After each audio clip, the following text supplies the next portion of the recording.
I think we're going to be calling last call, and everyone to sit down in about 2 minutes. Then I go on, and it's going to be all wild and crazy, and then we get really serious for the political stuff, right? I think that's how it works. Yeah, we'll see. I've never done one of these before. First, let me introduce myself. Hello, ladies and gentlemen. All of our esteemed guests, welcome to Sideshow Speakeasy, the very first hosted event here, and we get to have the Dan Parsons Show. Very cool. My name's Joe Cruz. I'll be your host or MC tonight. Some of you I've met and talked to. Some of you know that you like the work that I've done with Casey's, drinking a lot of beer and eating a lot of pizzas. Yeah, thanks in the back. Well, Dan called me and he said, Joe, we're going to do a live podcast and I need you to be on it. And I said, is this going to be the Fun Friday one that we always do? He's like, no, Joe, this is the political one. And I said, sure you got the right guy? This shirt's about as political as I get. And he's like, Joe, you're going to host it. It's going to be fine. I'm like, okay. But Dan, can you handle this? It's going to be live. Anything can happen. No editing. What's going to happen? We'll see. Hopefully he could keep his composure and get through the whole thing. I'm sure he will. He'll be fine. We're most worried about Ryan. Very worried about Ryan. We're not regulated by the fucking FCC. Yeah, well, I'm gonna keep it nice and clean and very, very straight edge. I don't want to end up like Jimmy Kimmel or anything. So, but I am glad to be here, especially when he said, well, it's going to be in a speakeasy underneath the beer house. I'm like, that's right where I want to be. So without any further ado, on with the show. Oh.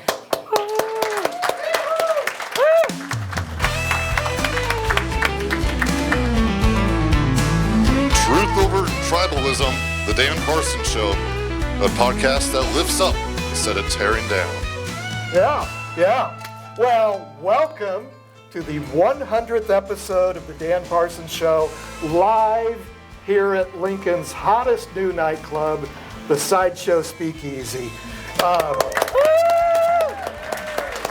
And I am your host, Dan Parsons. Hey, before we start, we usually do this at the end of the show, but I want to give some props to the people who make this show run, and especially this live show. So let me before I introduce our guests, a hand to the people at this great new speakeasy, Cody Schmick and Nate Babb and your wonderful crew. Thanks, Nate, for showing us. And then the crew, Chase Porter, the executive producer, Ike Simonis. Yes, Chase! Ike Simonis, producer and graphic design. I don't know where everybody's at. Christian Anderson from Bright Eye Digital. Kim Remington, Parsons Public Relations Director of Operations, who truthfully told me I can't drink until after the show. Panology Tech Solutions, Darren's in the house. Thanks, Darren, for all your help. Joe Cruz, our MC. Hey, Joe. And a special shout out to Friends of Dan, our support team from Patreon. Thank you for your support. I appreciate it very much. And our podcast sponsors, Nebraska Horseman and Warhorse Casino. Place your bets. Absolutely. Why are you looking at me when you say Okay, there's a lot of prop bets on this podcast here today. There's a lot of different ways this could go. What's the over-under on how many times Ryan swears? So anyway. But especially thank you to all of you, the people who have followed this podcast now and been our listeners and viewers to the 100th episode. Thank you so much for being here. Well, please join me in welcoming back to the Dan Parsons Show, the Dean of the Nebraska Legislature from the 46th District in North Lincoln, Nebraska State Senator Danielle Conrad. And Senator, I didn't know what to call you. The Dean, is that a thing? Well, when you work in politics, the nicknames can be diverse, so I will take that, Yeah. the dean. But yes, I am the senior member of the Nebraska legislature. Whoever thought that could possibly happen, but that's a product of term limits. But heading into my 12th year of service next year. Very, very cool. Very cool. And also a return fan favorite to the show, all the way from Washington, D.C., from Omaha, Nebraska. Give it up for political consultant Ryan Horn. Yay. Is he the dean of political consultants?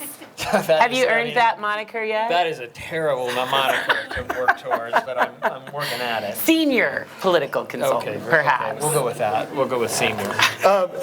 And we don't, part of the challenge here in recording a podcast, and even though we're recording this live, we will edit this, but you're seeing it pretty raw.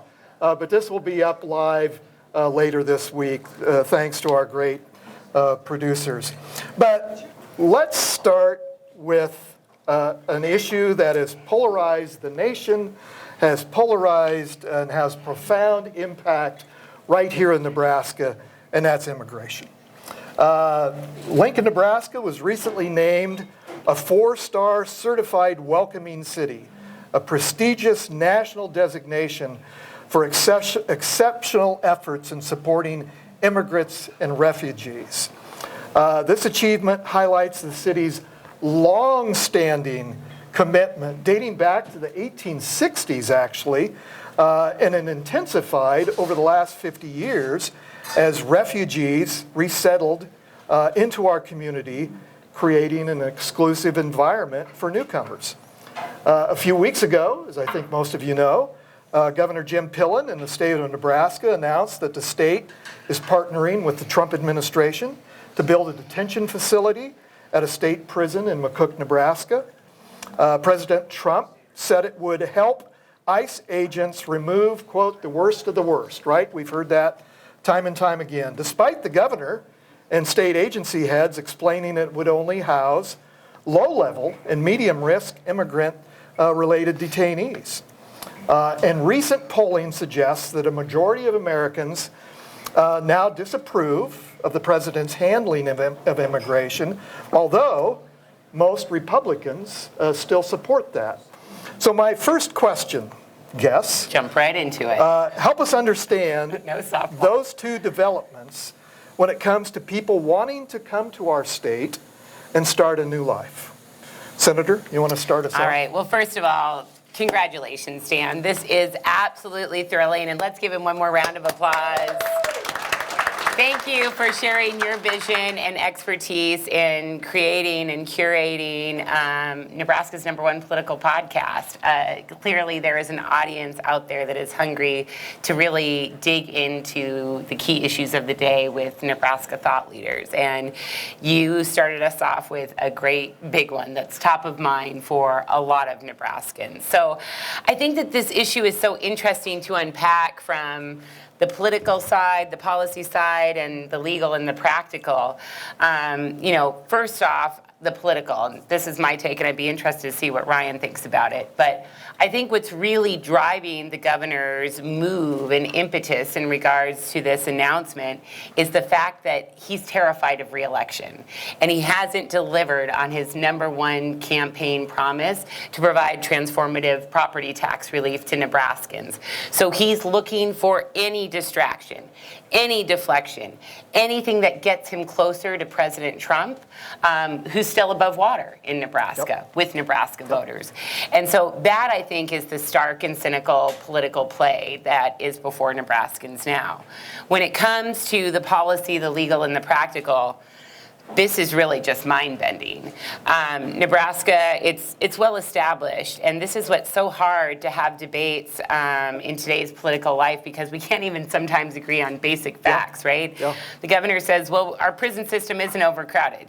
It is undeniable that we have been one of the most overcrowded prison systems in the country. We're building a new prison. We are building a brand new $300 million prison right now because of it. So number one, we have that practical problem in place.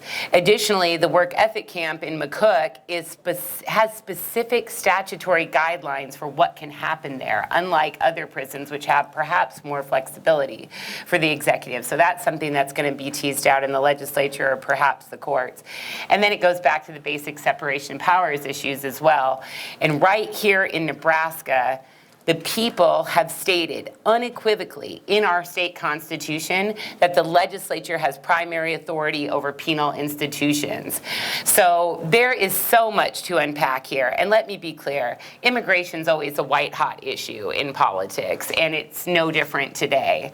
But people of goodwill can understand when you've got the business community, the faith community, ag community, and others coming together and saying, let's have a thoughtful approach to sensible immigration reform because it's good for the economy and it's good for human rights. That's where we should be spending our time and energy, in my opinion, instead of waging a divisive war that really is meant to be, fanning the flames. That is not grounded in any sort of common sense that Nebraskans are known for. And I think it's a very cynical political play by the governor. And I think that Nebraskans have spoken out in force about their concerns with this. And this issue isn't going away. The last thought I would put out there is one thing that I think the governor has so significantly misplayed is even if you have a different point of view on immigration, you have a right to know what your government's doing in your name and with your money. And the governor has been hiding these details in the shadows, literally erecting a shroud of secrecy over what's happening in Nebraska with these contracts, with these logistics. And that speaks for itself. If you have the courage of your convictions, you say it with your full chest. You're not afraid to go in front of a legislative committee. You're not afraid to detail information. And I think that's very shocking. Ryan, from a business perspective, and before you got into political consulting, I know you did consulting for major corporations here in the United States. Our mutual friend, Brian Sloan, the most recent retired now president of the Nebraska Chamber of Commerce and Industry. Brian did a fantastic job as leader of the state chamber of bringing together a very diverse coalition of people to tackle this issue of immigration. Anyway, start wherever you'd like, but I'd be interested from a business perspective of this issue of immigration. Yeah, I mean, from a business, I like to tell you, like I was an economics major in college, and I start every annoying sentence with that because I still sort of love it. I mean, from an economic and business perspective, I think what we're seeing is that changes in immigration are bound to create some pretty major economic ripples, to say the least, right? I mean, I think one of the reasons we're seeing jobs numbers come down is not necessarily the supply or the demand side in the labor market, but the supply side in the labor market, where they're just immigrants that are just self-deporting or not able to work or afraid to go to work, and that has an impact, right? I think we're going to see another ripple through the economy with $100,000 H-1B visas, regardless of whether you think that's a good idea or not. Personally, I'm a pretty pro-immigration person, generally speaking, but I can even see the value of the way some of the tech companies were abusing the H-1B process. A lot of the biggest users of H-1B, for instance, were Indian offshore, temp agencies. They were bringing H-1B people here by the thousands, right? That's not what it was intended for. So it needs reform. I think a lot of things that the Trump that the Trump White House and the Trump administration touches, a lot of them are grounded and rooted very firmly in some good policy concerns and the concerns of the American people. One of the problems that we're having with reforming immigration properly, and I mean no disrespect to Danielle here, is that the Democratic Party cannot fight this or pull this back to the center when they have denied this as an issue for so long. They have no credibility on this issue whatsoever. They denied it was a problem when we were having 1 million people a year or 500,000 people a year come across the border, when there are 10,000 interdictions in a single day on many cases during the Biden administration. No, it's not a problem. Don't look here. It's fine. And then some days it would be, no, we can't fix it because there's not enough detention facilities and because COVID and then all these other issues. And then at the end, they realized it was a political liability and they shut the border down even before Trump became president. He went from 10,000 interdictions a day down to 500. Okay? So they were lying to the American people forever. I have no credibility on this issue. And I think what we're seeing with the Trump administration's approach is that voters are starting to turn negative on it for a couple of reasons. I think one is they're seeing in places where this administration's approach is crossing over from trying to create some enforcement of existing law so that we can have a stable regime to being inhumane. Yep. Right? Yep. And taking people and shipping them off to Venezuela, to a Venezuelan prison, is just not the way America wants to do things, right? And there is a tug inside this administration, I think. Is that me? Do I keep doing that? There's a tug inside this administration between people that want illegal immigration to be eliminated and legal immigration to be safe and productive for our country. And then there's some real extremists that have their voices being heard that just don't want people coming here much. And the latter, I think, is un-American. And even if you disagree with me on that, I will fight you to tell me that it won't hurt the economy, because it absolutely will hurt the economy. Well, to be fair, I mean, all you have to There's no do is question about it. look at the CEO of Microsoft, the current CEO of Microsoft, and Elon Musk himself, and the CEO of NVIDIA, all came to America on H-1B visa programs. yeah. Back to the branches of government and I responsibility. did not say the F word once in that entire discussion. We're a little disappointed. I'll make it up to you. Yeah. The role of the legislative branch, not only in Washington, but also here in Nebraska. And Senator, you mentioned it, that the governor and the legislature has, the chair of the Judiciary Committee was asked to intervene in this process and hold a hearing and be more transparent. That was refused. And another committee decided to hold a hearing. So, and the same thing on the national level, Ryan, is yes, there's plenty of blame to go around from the White House on this immigration issue. But for God's sakes, the Republicans control Congress and have for many years. What have they done about this crisis? So the Senator, maybe talk a little bit about the role of the legislature in the situation here in Nebraska and how, even though you're out of session right now, what that looks like. Sure. You know, Dan, I think this is something that there's so much common ground on when you talk to people who care about our democracy, regardless of where they might fall on the political spectrum. And this is something I hear a lot when I'm knocking doors in my district or checking my emails, and get emails from all across the state, of course. Our founders were deliberate in creating a very elegant design for our democracy that was primarily guarding against an all-powerful, overreaching executive. We don't want a king, right? We had that experience. That's what we were working to guard against. And built into place firewalls for democracy, checks and balances between the three branches of government, between the federal government and the states. And imperfectly, but for the most part, those checks and balances, that concept of federalism has helped to guard against the biggest threats to our democracy. It's held, so to speak.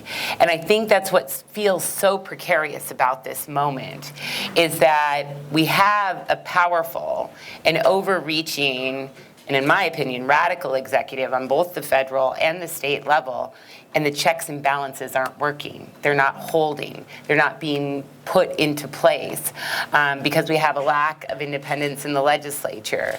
The courts well, their decisions speak for themselves, right? And I think that's what feels so precarious about this moment, because what we're used to holding is not holding.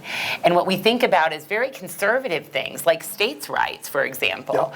To have the federal government come in and weaponize law enforcement to go into states and localities, that's not a conservative principle. To have a governor give up a state asset to the federal government is not a conservative principle.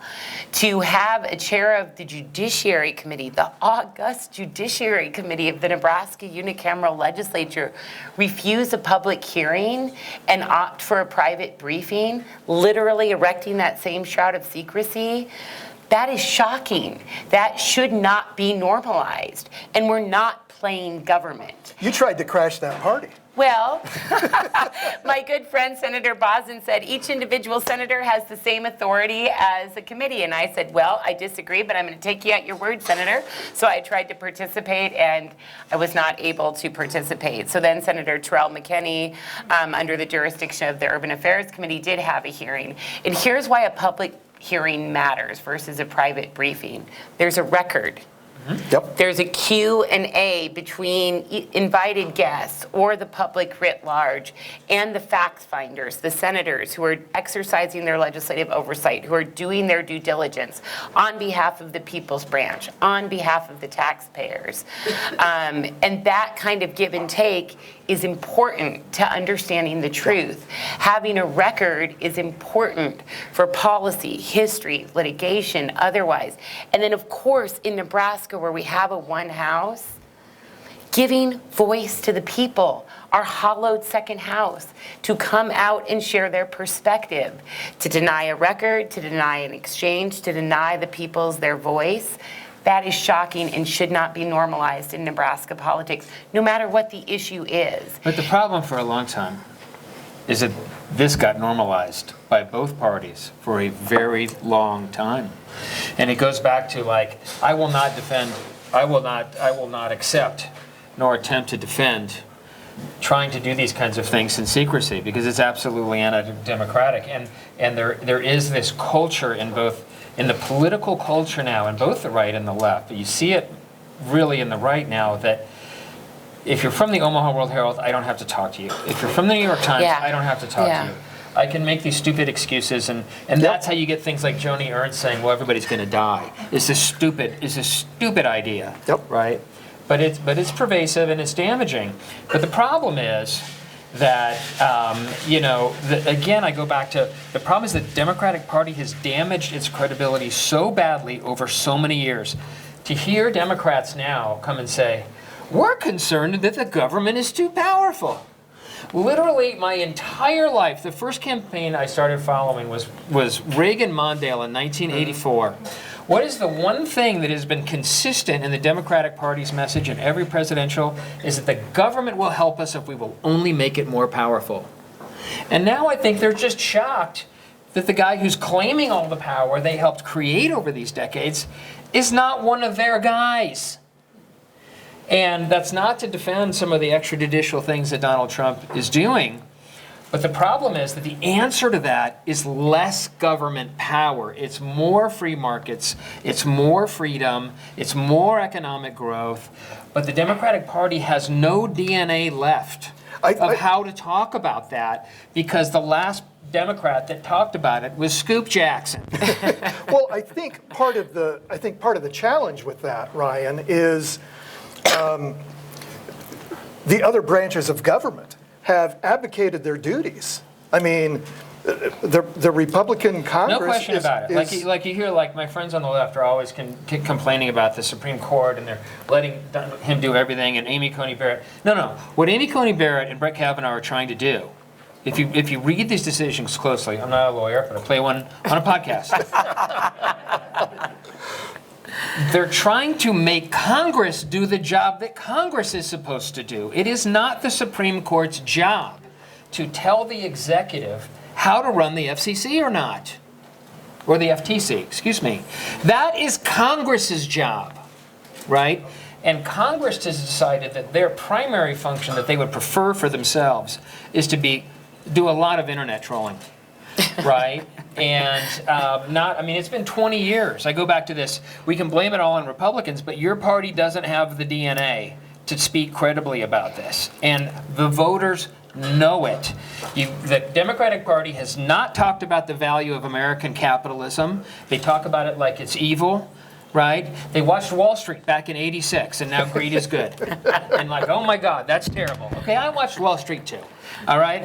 So they can't talk about capitalism. They can't talk about how to build businesses because they think business owners are evil. They can't talk about freedom from a large government because they've been promoting a large government for 40 years.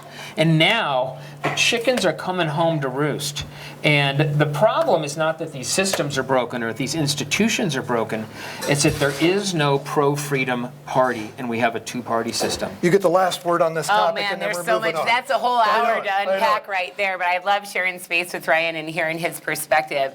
And listen, I'm not a full-throated defender of the Democratic Party and all that it's up to, particularly presently. But let's be clear too. While they seem to be in the political wilderness at the moment, they're still beating Republicans on the generic ticket, so that their brand isn't completely wiped out.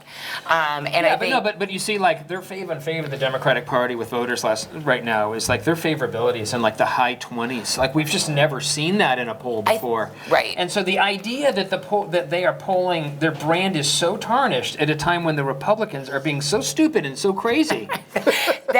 We can totally agree on. The only people who cannot leverage this moment towards power is the Democratic Party. That's exactly right. Exactly right. Let's move on to another peaceful topic of free speech. President Trump cheered ABC's suspension of late-night host Jimmy Kimmel over comments about the killing of Charlie Kirk and raised the specter of regulators revoking the licenses of broadcasters that air critical coverage and commentary. By the way, Jimmy Kimmel is back tonight, apparently not on our local TV station. But this is what, of all people, see if you can guess who made this quote, though.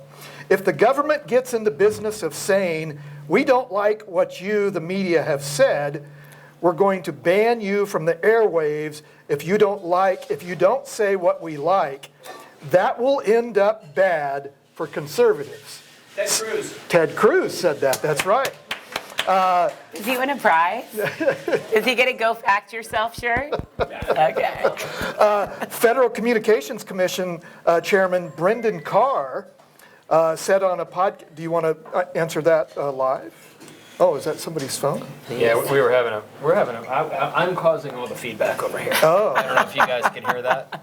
So You can't turn it I off, took the Brian. mic off. Okay. The Federal but I don't think this Communications one is Commission on. Chairman said, Brendan Carr said on a podcast on Wednesday that his agency would punish Disney-owned ABC over the comedian's comments. On Sunday, Senator Rand Paul, Kentucky Republican, called Carr's comments absolutely inappropriate, joining a growing chorus of prominent conservatives voicing discomfort of how Carr inserted himself into the matter. Carr went on to say, Paul said on NBC's Meet the Press, he said, Brendan Carr has got no business weighing in on this. He said, people have a right to make despicable comments, but don't have a right to stay employed after making them. So there's a lot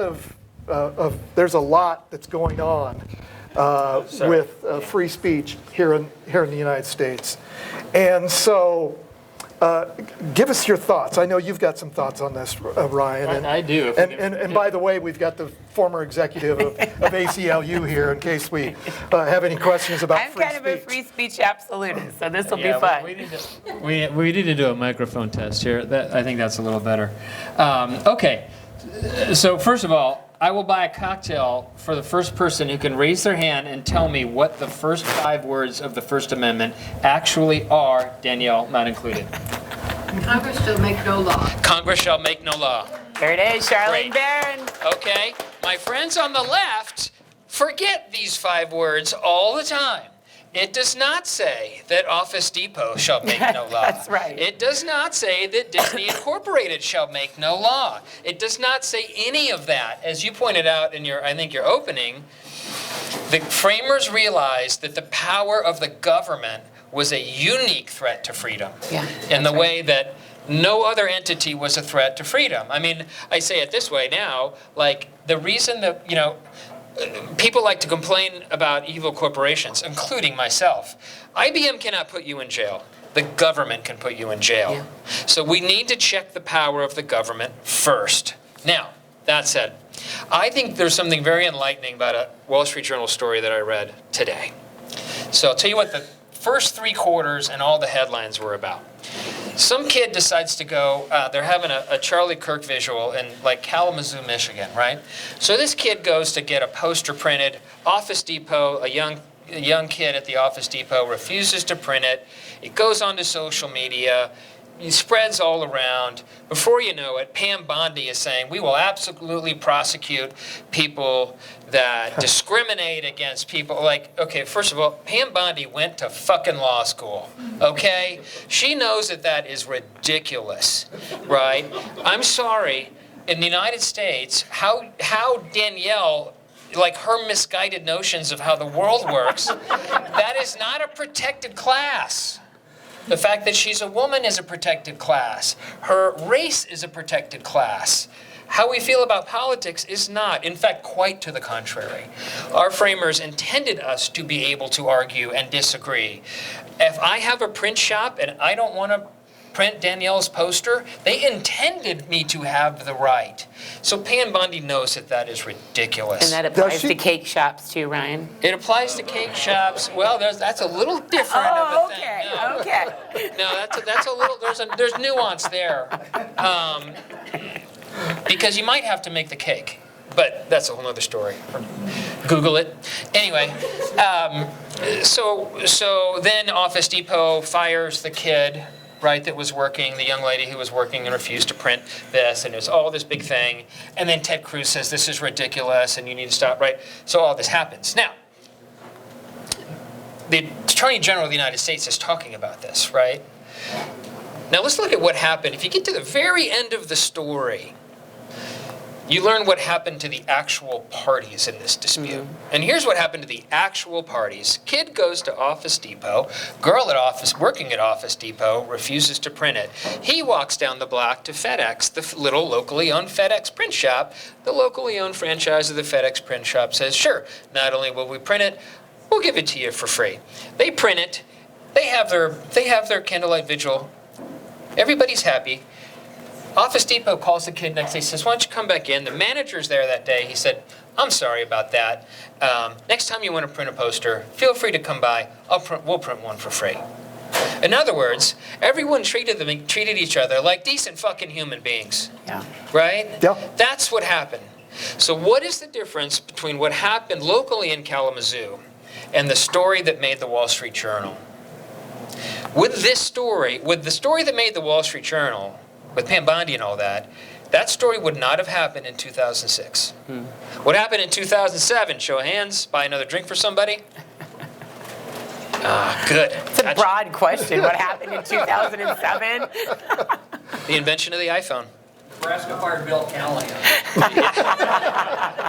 The invention of the iPhone. Yeah. Right? And the Supercomputer in our combination. pocket. And the point that I'm getting at Yeah. here is that guy at Facebook, like Mark Zuckerberg, right, and Elon Musk at X, these platforms are dividing us and incentivizing and feeding the anger, and they're feeding me with the ridiculousness of the oppression of the Democrats, and they're feeding you with the Nazi stuff, right? In reality, the kid in Kalamazoo was very happy, and the manager at Office Depot handled it appropriately. And the way that would have happened is that the girl that worked at Office Depot probably would have got a reprimand and learned a valuable lesson in life about, I don't know, Customer not being an service. asshole. Yeah, I mean, I think that's exactly. And somehow, these guys, they are escaping the focus. When these controversies happen, we all yell at each other. They're making the money off of all those clicks. Yeah. They're making Good the point. money, and they are protected from liability by Section 230. Good point. So our law protects them. They get away with spreading this hate and encouraging the hatred in other people. We do nothing about it. We sit there and blame each other. And that, if someone could tackle that problem, we might be onto something. Well, and I think that some of the through lines that we've mentioned in the topics we've discussed here tonight and we've talked before as well is perhaps we're headed towards this kind of interesting realignment or this post-partisan kind of rejection of the current binary in both parties that all of us have been a part of since, we were coming up on campaigns and elections and, are barely recognizable to us today. And Nebraskans and Americans are voting with their feet, right? More and more people are becoming independents, non-affiliated. They don't want this mess. They don't want this noise. They don't see it as constructive. And the other piece is, I think people are moving kind of towards that post-social media kind of reality where they're in recognition that we're giving up our privacy, our liberty, there's divisiveness that's happening on these platforms, which do have positive aspects, right? To share information, to build community, to keep up with your kids, fun vacation pictures from back home or whatever it might be. But I think when you stop doom scrolling and you get out and you talk to your neighbors, and this is something that I get a chance to do a lot on the campaign trail. If you want to restore your faith in democracy and humanity, go knock some doors, talk to your neighbors. And the common sense and the generosity of spirit that's on full display in each of those conversations, it's not recognizable in our current leadership on the state and federal level. And that's what feels so unmooring. And come to a podcast. Come to a podcast. We've got 5 minutes in this segment. If you're listening to this podcast on your iPhone. Also, I've been thinking about it. Since we have a budget deficit, maybe we need a community swear jar to raise some revenue. And I'm no prude by any means, so I'll be throwing in as well. But maybe we got to get creative here. But that would be like a tax on speech. That'd be like a tax on speech. So I gotta think through that. Okay, lightning round. Let's have your analysis of the 2026 Nebraska political races. Oh, wow. CD2, governor, That's the hot legislature. ticket, CD2, right? That's taken most of the energy out of the room, I think. We have interviewed, I think, almost all of the candidates for CD2. There's a new one every day. I know it. It's a fascinating race. Don Bacon has been on the show many times. Congressman Bacon, of course, is retiring. It's a very divided district, one of the most competitive districts in the United States. Who comes out? Here's my question. Typically, in the primaries of both political parties, the Democrats tend to accommodate all of their members, and it's more of a left-leaning primary. And then once you get to the primary, you kind of lurch towards the center. Same thing with Republicans. There's a lot of Trump-sounding candidates on the right, and typically they will come to the middle after the nomination. Do you see that happening in CD2, or will it be an extreme right versus extreme left? I think since the show is sponsored by a casino, instead of making a prediction, we should set the money line. There you go. Okay, so I'll make a prediction on the primary in Nebraska too, which is that Brett Lindstrom will win the primary in Nebraska too, on the Republican side. I'll let you do the predictions on the Democratic side. I know there's one that's leading in fundraising by a pretty wide margin, and that is usually pretty indicative, but you can talk that better than me.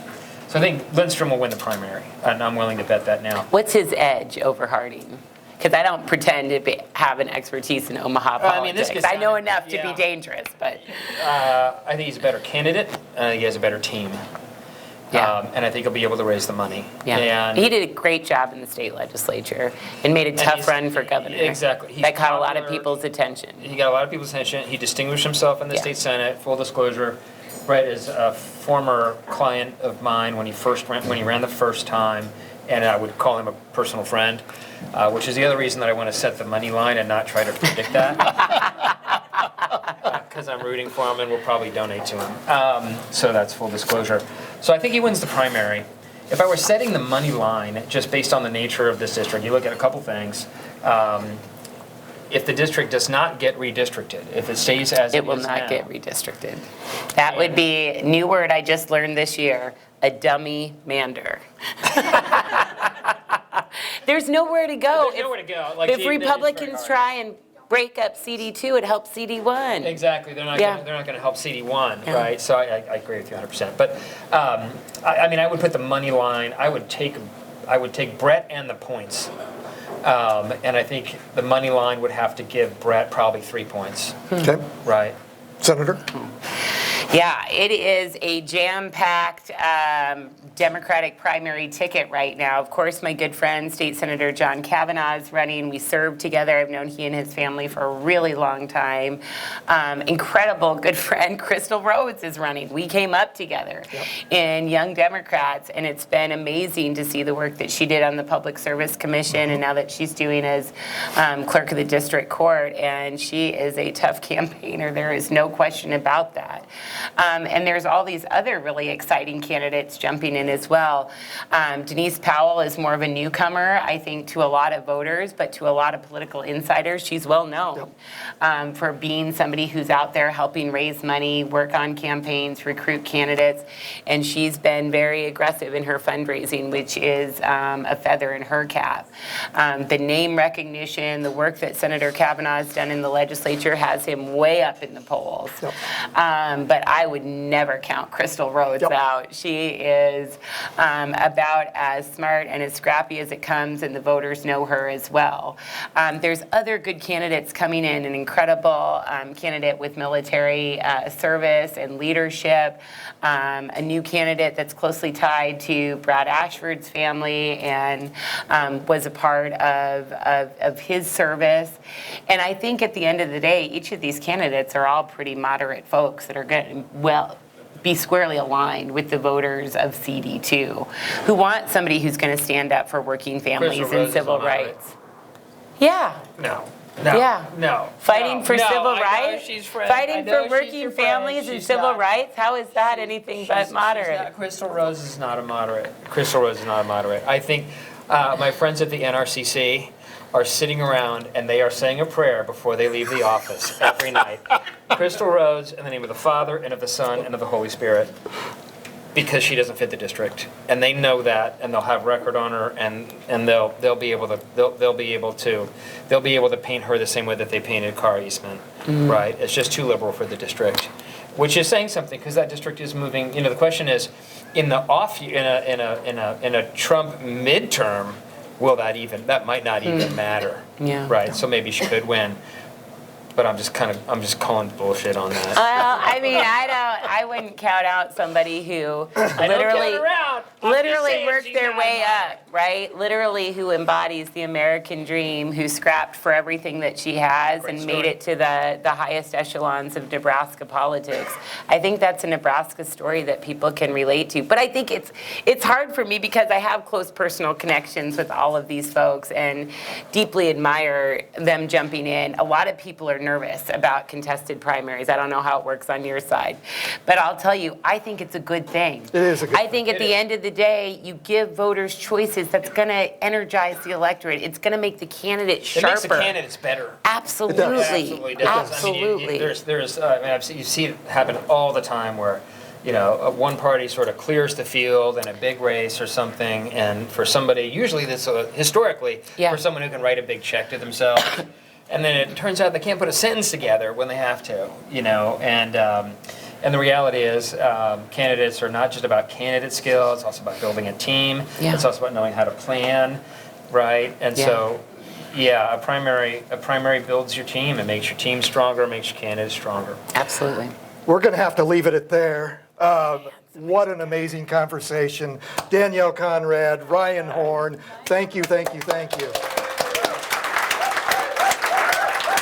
Okay, we're going to do a quick change. Top that, Matt Wynn. That's right. Fill your drinks, And join us back here in 5 minutes for Matt Wynn is going to grill me. I'll be right back. I'll stick with that. All right, folks, if we could have your attention again, we are ready for round 2.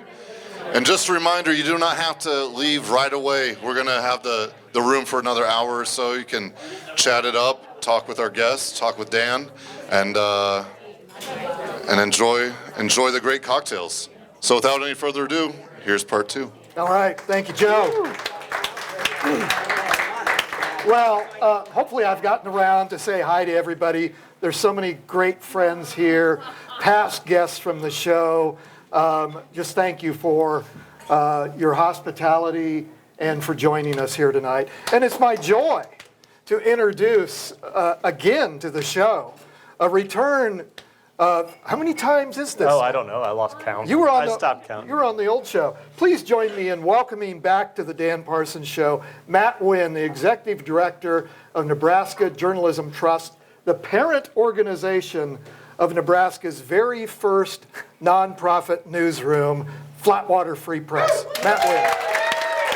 Thanks, everyone. This is a treat, so thank you so much for having me here. What a great interview, by the way. How about, the senator and political consultant, Ryan? Was that what we decided the title was? That was awesome. So look, I just wanted to ask some questions I've been meaning to ask that I should already know, and then some that I thought were just, might make you cry. So one that I think I might have asked and just forgot, so maybe it's a very boring question. Of course, that's how you always want to start out. I don't think I know your actual, or like when little baby Dan came out of high school and was going into the world and was picking a major and all that sort of stuff, what did you think your future was going to be? What were you interested in? What were you getting into? And where did you go wrong? Yeah, exactly. Well, just real quick, here's a part of my story that I don't think a lot of people know. I was born here in Lincoln to a 16-year-old mother who gave me up for adoption to a wonderful parents, Willard and Agnes Parsons. My dad was an auto body tech his whole life. My mom was a foster parent. They've since passed the last few years, but we grew up here in and around Lincoln. We decided to move to Ogallala, junior high age. So I graduated from high school out west in Ogallala, came back here to Lincoln to attend the university. Knew I was interested in politics because I was the 10-year-old nerd back in the 70s that was following the Vietnam War and Richard Nixon and this little scandal called Watergate.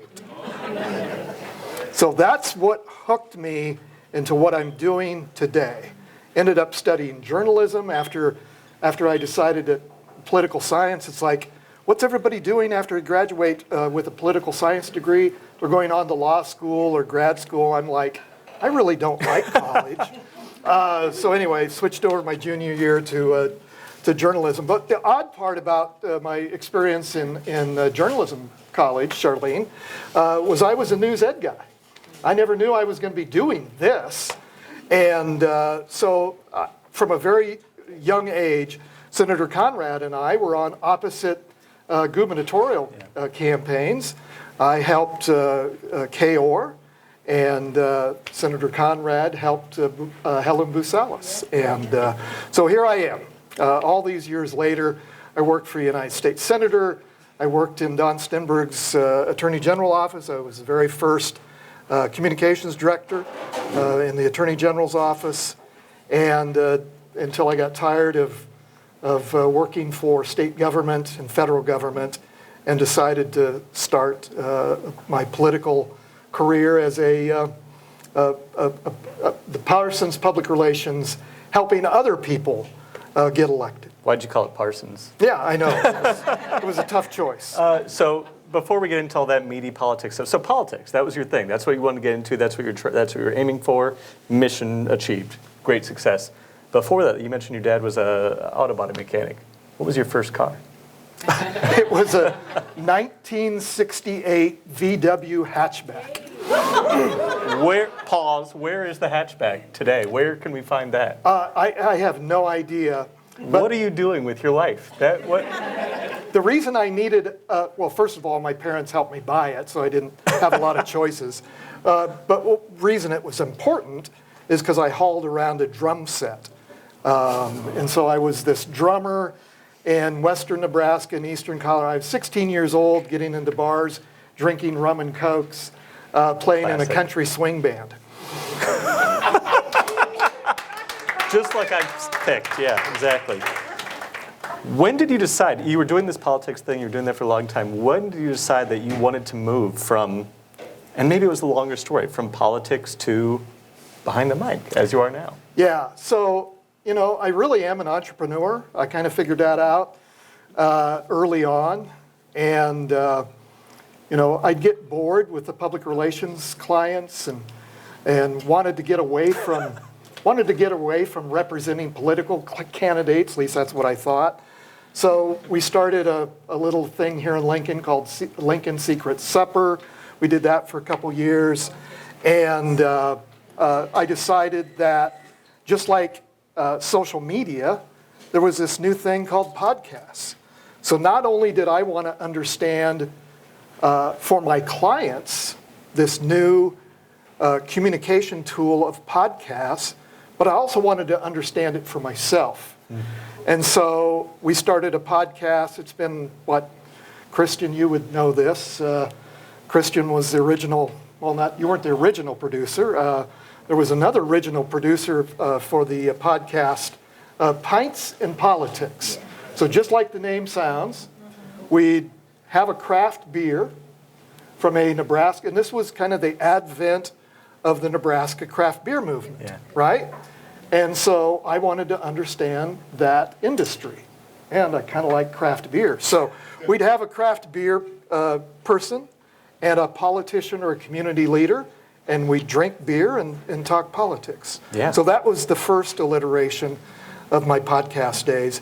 And that ended because I guess people thought that I was this brilliant podcast host, and I was asked to host a daily radio show here in Lincoln. Sure. Well, let's talk about that. You opened the door. So that position, near as I can tell, lasted not very long. Talk to me about that from your perspective. When you started that, and maybe we'll slow this down. When you first took that role, it was also a moment of kind of a lot of ups and downs for them. That was a moment of a lot of scandal on their side. You stepped into that fully knowing, I presume, as a man who can read, that was going to be trouble, that was not walking into rainbows and sunshine. You did it anyway. What were your hopes and dreams at that point? When you stepped into that, what were you hoping to achieve? Why did you take it? Well, first of all, I like a new challenge. I thought, first of all, I had no idea the time commitment to a 1-hour daily radio show and talking about current events and what was going on in this city. So it's a lot easier with a pint. It's a lot easier when you're drinking. Although we did end up drinking. Johnny Cadillac was my producer in the house tonight. And so we actually did end up doing a Friday afternoon club with my buddy Kevin Shin on that show. So we actually did drink on the air. But I was asked to take over this show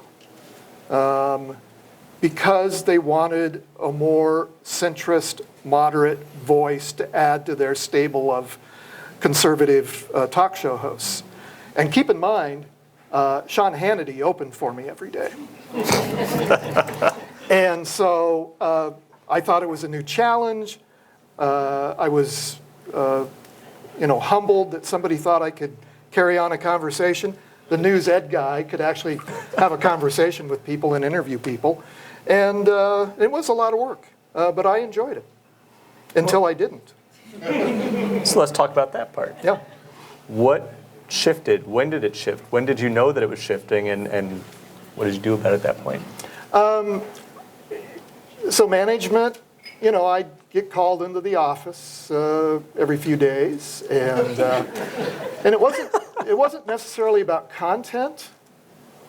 It was more of we don't really like the way you're pronouncing our call letters, and we'd really like you to say this a little bit differently. And so having not been in a broadcast class in the J school, it's like, okay, that makes sense. I'll try to do better, right?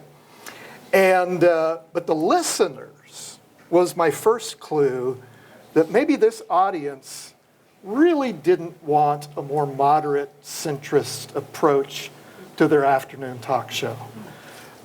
We didn't really take calls on the air, but people would call anyway, and complain about some of my guests that I would have on. Like Ryan? Each Monday, as you know, we featured Matthew Hansen, the editor of Flatwater Free Press, and one of your reporters, and we'd talk about a great story that you'd written that week. And I think my first hint was the reaction from some of the regular listeners to that AM talkie that really weren't interested in a more moderate, centrist approach to politics. All right, so I want to talk about politics too. I mean, your origin story, way back in the day, you were a Republican operative for all intents and purposes. You worked for the Attorney General. Yep. You had some fairly high-profile roles in the Republican Party. At some point, from my position, when I was a kid, Nebraska was not this deep red place that it is today. Nebraska we had Democratic senators, for Christ's sakes. Yep. That was the thing that we did. We had you could be an elected statewide official, Republican, Democrat, anything in the middle. That was not your life at that point. You were way over, I guess, over here. As the state has shifted one way, you have gone the other. Talk to me about that. How you are swimming against the tide, you're doing something the rest of the state isn't. How did that happen? Can you point to a single thing that made that happen? Yeah, I can. So after I finished my career in the Attorney General's office, excuse me, I actually went to work. I left out a little bit of my history. After the Attorney General's office, I actually worked. I wanted to understand communications and public relations and marketing. I actually worked for about 3 years for an ad agency in Omaha, Lovegood Marketing. And because I wanted to understand marketing and public relations from a corporate standpoint. So I did that for about 3 years, did the road running back and forth, still had kids at home, and when Dad was gone, there was no backup to go pick up the kids if they got sick in school. So I enjoyed it, but my wife at the time really didn't enjoy that part of my life. And so after I did that, is when I started Parsons Public Relations. And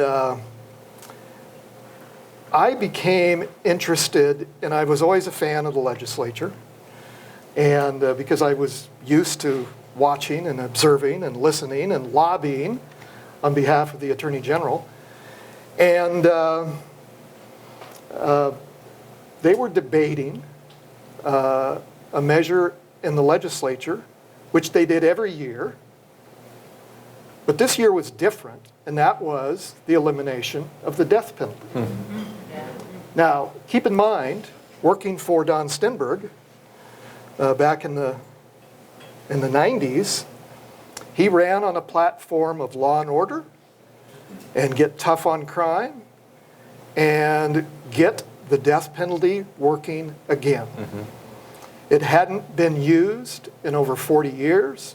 The last person that was executed in the state of Nebraska at that point was Charlie Starkweather, before I was born, for the infamous murders. And so there was a group of Republicans that helped Senator Chambers. One of them is in the House tonight. If he hasn't left. No, he left. Colby Koash. And they were successful in passing the elimination of Nebraska's death penalty. So I watched it, not as a client for anyone. I didn't have a client. I didn't have any dog in the hunt. But I watched purposefully that whole debate It went on for weeks and weeks and weeks. And Matt, I found myself, and keep in mind, I helped architect the tough on crime policies back in the 90s. But I found myself nodding my head more than I was shaking my head. Why? What was the message that hit you? Finances. If I was still and by the way, I still am a registered Republican. I think the term is rhino, as some of my friends tell me. I tell people I was rhino before it was cool. But anyway, but I still have a lot of those conservative Republican principles. And one of those is taking care of taxpayer dollars. And so I was enamored with the debate about how this was a waste of taxpayer monies. At that point, we hadn't executed anyone in over 40 years. We're locking these terrible people up. And we have the costs of litigation year after year after year. The victims have to re-traumatize themselves in hearing all of these horror stories about their loved one being murdered by this person. And so pro-life, if you truly are pro-life, every life is valuable, no matter what the person has done. So anyway, I decided that I was against the death penalty. I did it quietly. I didn't think I told anyone. I just was fascinated about this conversation. And so that moment led to things, right? That decision, that point in your evolution politically. You were quoted in a story? Is that right? Yeah. Senator, you may have to help me with this story because you're part of it. But Associated Press wrote a story. So what had happened after the legislature passed the ban on the death penalty, Governor Ricketts vetoed it. They overrode his veto. Governor Ricketts then decided to spend his family money to start a ballot issue, to put this issue on the ballot, and ask the people of Nebraska to rescind this law that did away with the death penalty. And again, publicly, I had no position, but an AP reporter out of Omaha called me and asked my political opinion on this ballot issue. Do you think there would be any success from a political strategist perspective of this ballot issue passing? I don't remember exactly what I said, but again, I didn't reveal any of my personal feelings of my position on the death penalty. I just gave my opinion on the success or failure of this ballot issue. Our friend from EJUSA, Laura Porter, one of the funders, ended up being one of the funders in New York City, I think called you and said, "Who's this guy?" Former special assistant to the Attorney General, was there for 3 executions back in the 90s. Is he with us?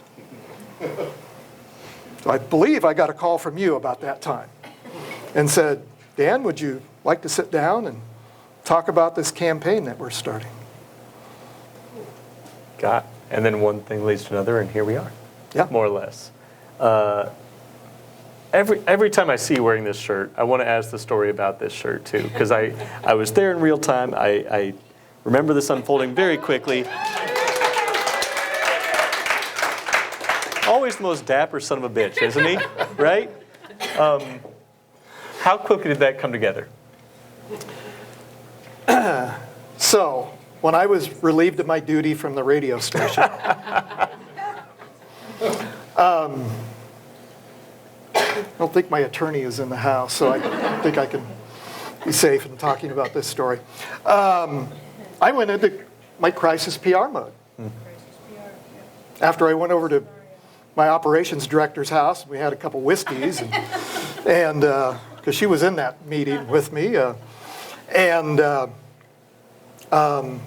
I went in back to my office down here at the Haymarket in this building and started hammering out a news release about how I was let go from the radio station. And as I'm writing that news release, as often I do, I have Twitter, X, open, and I'm just, scrolling through and writing and scrolling and thinking and walking around.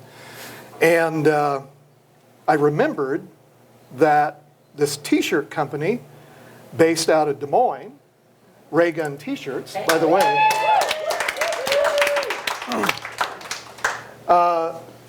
I knew that they were opening up a store in Lincoln. And so I just direct messaged them on X, told them my story of being let go from this conservative radio station. And I said, I know you guys follow current events, and I know you're opening up a shop here in Lincoln later that year. Are you interested in my story? Well, turns out I was talking to the owner of this, 8, 9, 10 city now regional chain of t-shirt companies. And he said, "You're damn right we're interested." And so we spent the afternoon going back and forth of different phrases that would be a fitting tribute to my leaving the radio station. And we came up with, well done, facts. Go fact yourself. And they said, in addition to us printing this t-shirt, because you came with the idea, we're all about helping local nonprofits. We will give a portion of the proceeds to this t-shirt to a nonprofit of your choice. And I said, no doubt about it. Flatwater Free Press. Thank you for that. So I wanted to talk a little bit, aside from cool t-shirts, what other takeaways did you have from that commercial radio experience? Was there anything that you learned? Was there anything that you brought to what you're doing these days? Well, I like to think that I did improve my interviewing skills and my broadcast skills. And I understood that even in a town that is, as I like to say, purple as Lincoln is, there's other perspectives. And we don't have to agree with everyone's perspective. Senator Conrad, you mentioned that, as did Ryan today. We don't have to agree with those perspectives, but is there a way that we can at least have a dialogue and a conversation about the things that are important to the people in this city and beyond that to this state? So I like to think that I weathered that storm.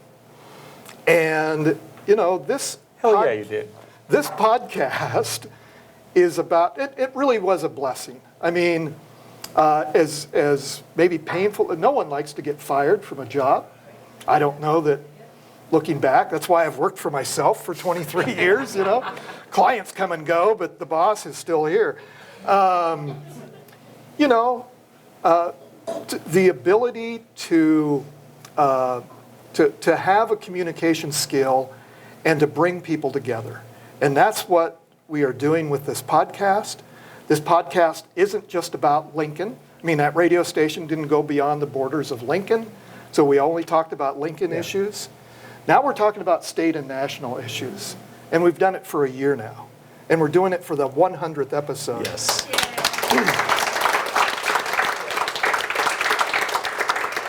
And the numbers bear out the fact that we have hit upon something that people want to hear and watch. How do you know it's working? 100 episodes, you don't get here just because you're bored, I don't think. No. How do you know it's working? What do you point to when people are asking about why you're doing this? Certainly the numbers.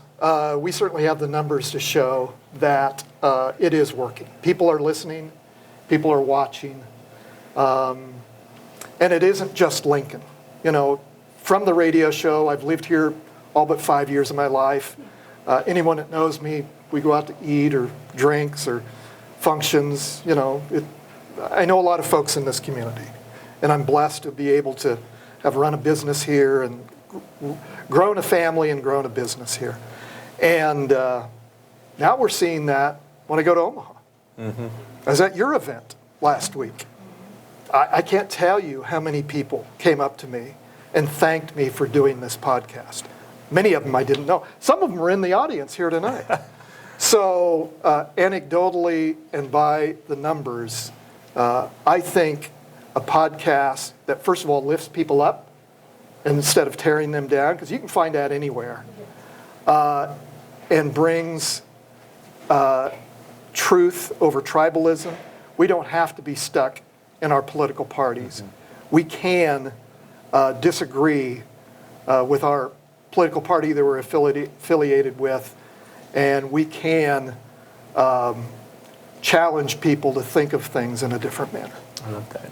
If you had to, and maybe you've already spoken this, but if you had to talk about the editorial vision for the podcast, what is that? If you had a mission statement, if someone forced you to write down a sentence, what are you trying to achieve here? What do you say? I do think it is highlighting the issues that we all care about, whether it's on a state or national level, and localizing it, like we did tonight, like we're doing tonight, and having conversations with, hell, I've had Don Bacon on, I've had Mike Hilgers on, I've had Mike Flood is on a regular basis, and my Democrat friends are also on a regular basis. So I think the purpose of this podcast is to have intelligent conversations with the newsmakers and the people who are making a difference in this state, and do it in a way that is relatable to the rest of us. That wasn't one sentence, Dan. You mentioned a couple of the guests you brought on, and how do you choose who gets to come on? How do you decide, like, well, we're out of options, we got to invite Matt? How do you get to that bleak point? Anyone that's been on my show knows that, as we did today, it's like, well, I guess I got to decide what we're talking about today. And it's primarily, as my producers know, it's about, maybe a few hours before we start taping the episode. But I do have, and there's several candidates in the audience here tonight that have been on the show and who will be on the show. And so I want to give voice to people who are running for political office, who are making decisions about our lives, who are currently in office. And we also want to have some fun while we're doing it. That's why you're on. There you go. There you go. It's nice recovery. I'm going to ask you about something that you put to your two guests earlier. CD2, that is the thing coming up next year. You are a master at not actually saying anything when we ask you questions. So I want you to make a prediction for me. What do you think is going to happen? You can take this any direction you want, primary, general, give me something. Don't let them squeak out of it. First of all, I want to see if any of those candidates are because there was one that was registered to be here. So anyway, not that I would... It will be online. Oh, man. That's true. We are taping this for a live audience to listen to. Do you want me to predict who's going to win, or do you win? Here's what I think. You take it any direction you want, and then I'll corral you after the fact. Here's what I think. As I've said repeatedly when I've had those candidates on the past few weeks, it is one of the most competitive House races in America. And I think the tenor of politics and national politics in America today, traditionally, whoever's in the White House, the opposite party gains seats in the House and Senate. I think that's going to be happening again. We're still over a year out from the primary. But I think we're going to see that in the 2nd District. I think it's going to be a tough slog for whichever of those two Republican candidates that become the nominee to defeat the Democratic candidate. Just because of the nature. Now again, so many things can happen. I was on the stage at the Nebraska State Fair in a debate between United States Senator Dave Carnes, who was appointed to the position, and Bob Kerrey. And I was the young press aide when Dave Carnes said, "We need fewer farmers." Ooh. I followed the press secretary up to the stage because Senator Carnes had no idea what he said. that was the end of his campaign. So anything can happen. All right, fair enough. So your approach when you do interviews, this is fun, by the way. I've never got to interview and make you answer questions before. This is a reverse. Your interview style is so, you've been strategically thinking about how candidates should go about doing this. You have been plotting political campaigns, and you bring that to the table when you do interviews. How does that inform your style? How does that lead? Are you planning questions in advance? Are you trying to hit points you hit, or how does that affect your interview style? I think it's more just having a conversation. I think it's what I want to accomplish. For those of you who we sit around and have drinks, and some of my Fuse crew is sitting around. You know, it's a natural conversation. And then you say something and I say something, and that sparks a memory and that sparks a question. I think that is what is missing in a lot of these cable television interviews and podcast interviews. I don't think it's as natural as it could be. Sure, I have notes and things I want to ask, but who knows where the conversation is going to go? Yeah, and you're so good at that. One thing that I want, again, given your kind of perspective, you've seen this, the broad, you've got the long arc of time in your favor. What's a Nebraska, hey, lay off. What is one Nebraska myth, political myth, that you think does us a disservice? I do think, and this is, I don't think this is unique to Nebraska, but as divided as we are right now, and let's face it, we are divided, I don't think the farmer on the tractor out in Scottsbluff, the barmaid in Gretna, or the railroad worker in North Platte, I don't think those people get up every day thinking that they hate somebody else in a political position as much as we are led to believe. I don't think at the end of the day we are still a caring people. I still believe that.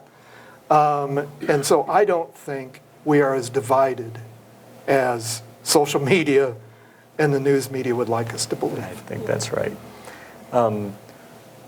Aside from me, who is your dream guest for the Dan Parsons Show?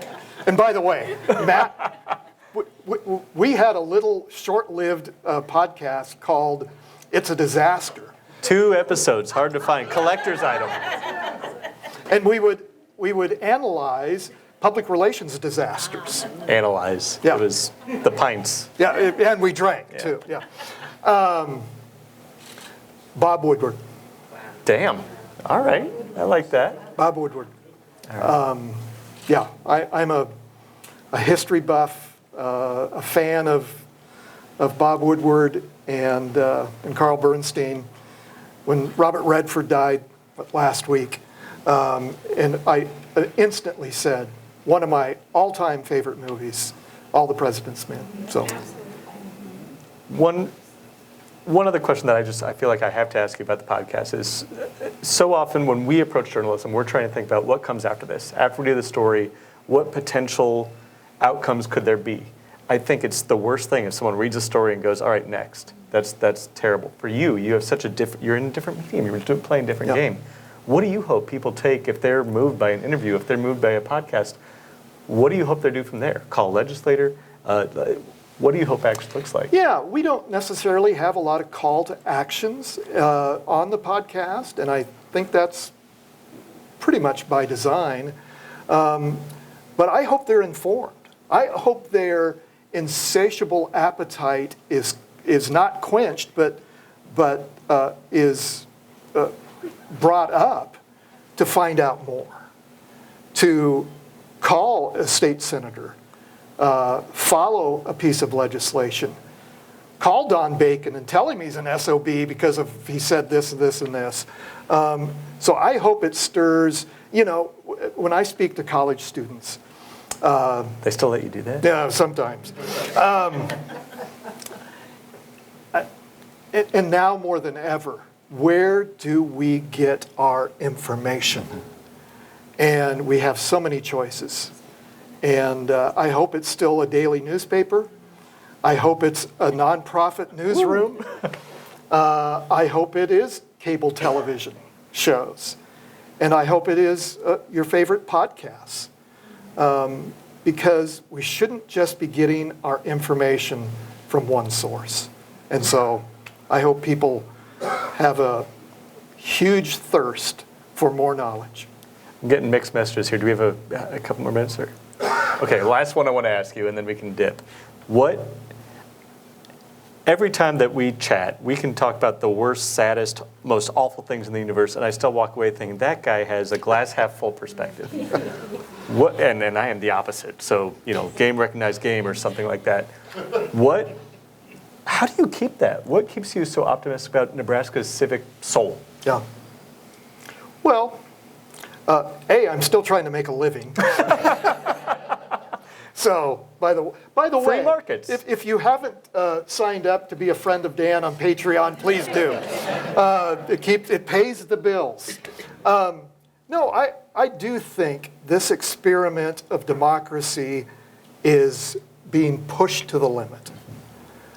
I still think at the end of the day that we win, that democracy wins. Dan Parsons, the man, the myth, the legend. Thank you. That's awesome, and that was fun. Let's drink.